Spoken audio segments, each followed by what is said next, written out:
Boy, Nike and Colin Kaepernick really rocked the world a couple days ago when they released that ad talking about what a brave person Colin Kaepernick is because he was willing to sacrifice everything because he believed in something or something like that.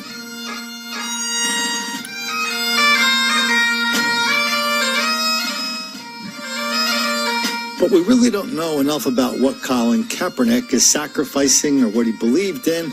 The only reason we don't know enough about it is because not enough of us follow his Twitter feed or just follow the things that he does on your Google News alerts. I've been following him. And ever since this kerfuffle started about how he was going to protest, take a knee to protest how cops are always messing with black people for no reason whatsoever, he has started a group. I think the group is called Know Your Rights or something. And if you look at his Twitter stream, you can see he's been traveling around the country, around the world, reminding black people that black people are relentless victims of relentless white racism all the time, everywhere. That explains everything, especially why cops are always picking on black people for no reason whatsoever. And so Colin Kaepernick has made it his mission in life, and Nike is down with this cause 100%, to remind people of their right to be hostile to cops, to not talk to cops, to never snitch on a person, a black person who's committing a crime.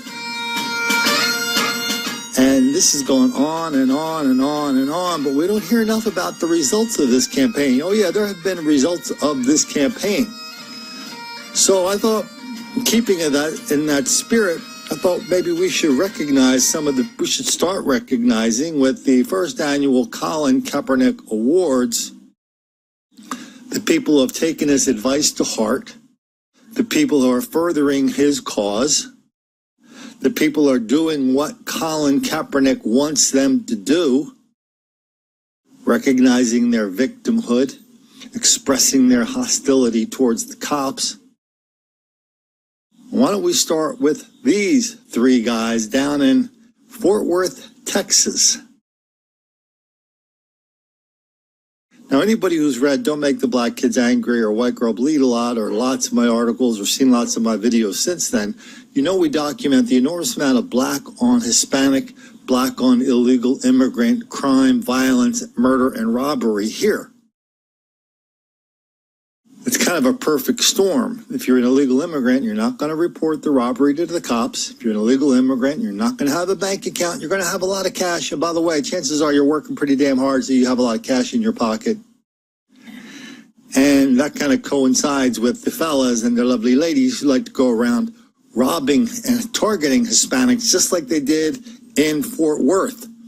17 episodes of this one crew targeting Hispanic, Latino drinking establishments. So finally, some members of the hated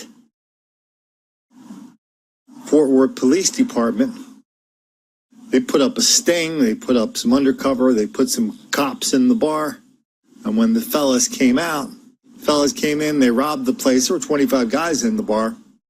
Cops gave a chase. One of the fellas turned around and killed one of the cops. This news report will seem like the cop's still alive, but no, he is dead. So let's take a look at that.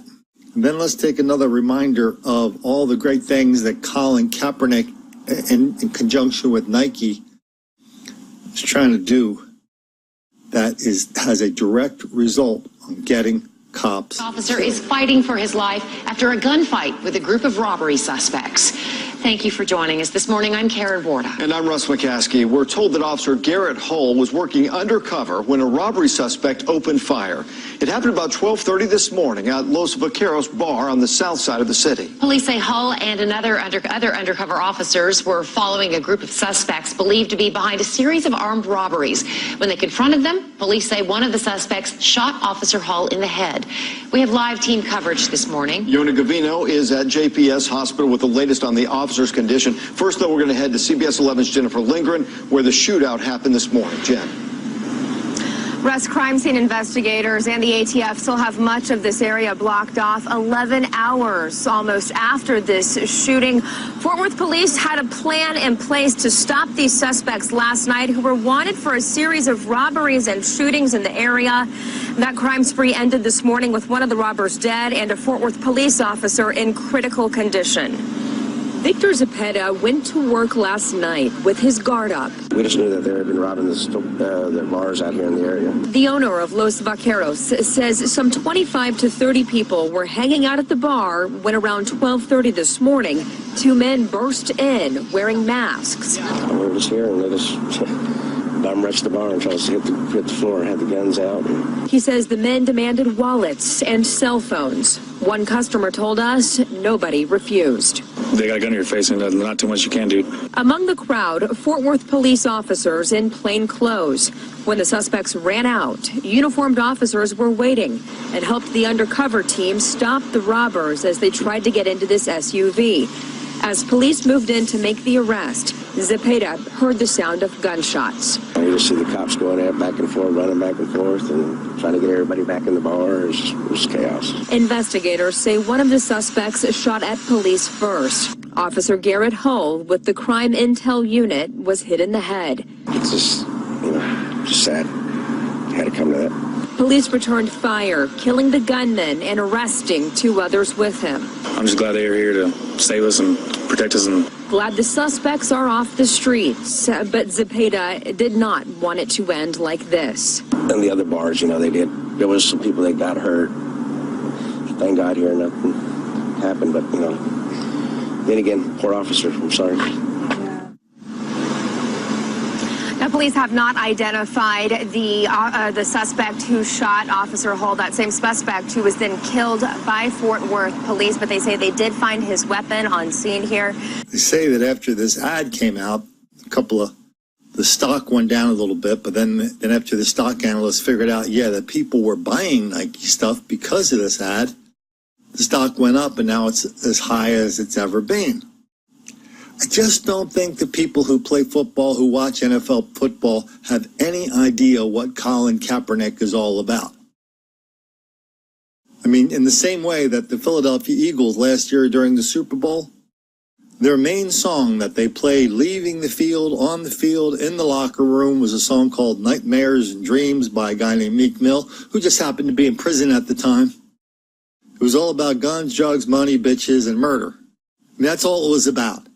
Guns, drugs, money, bitches, and murder. I'm absolutely convinced the people in the stands don't have any idea who Meek Mill is. That's my only explanation for Meek Mill and for Colin Kaepernick. Otherwise, we're living in a country where people believe that it's okay to kill cops. It's okay to target cops. It's okay to ignore cops. It's okay to pretend cops are the enemy. I don't know. You tell me. Is that true?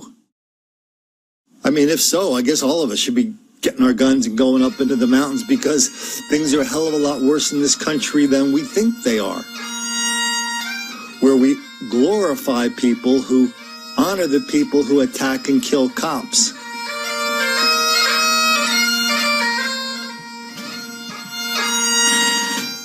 And so Officer Garrett Hull is dead, shot him in the head. Yeah, he's got the family he left behind.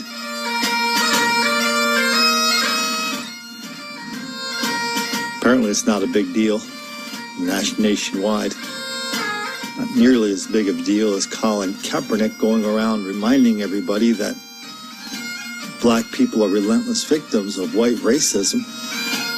And that means crime is the new black entitlement. Because if you're a victim of white racism, I mean, what right does anybody have to blame you for doing what you have to do to keep your body and soul together by going on a crime spree where you target 17 Hispanic bars and kill a cop? And what right do we have to condemn the victims for fighting back? And besides, if we don't condemn the victims masquerading as the predators masquerading as victims. That's not going to make any black kids angry.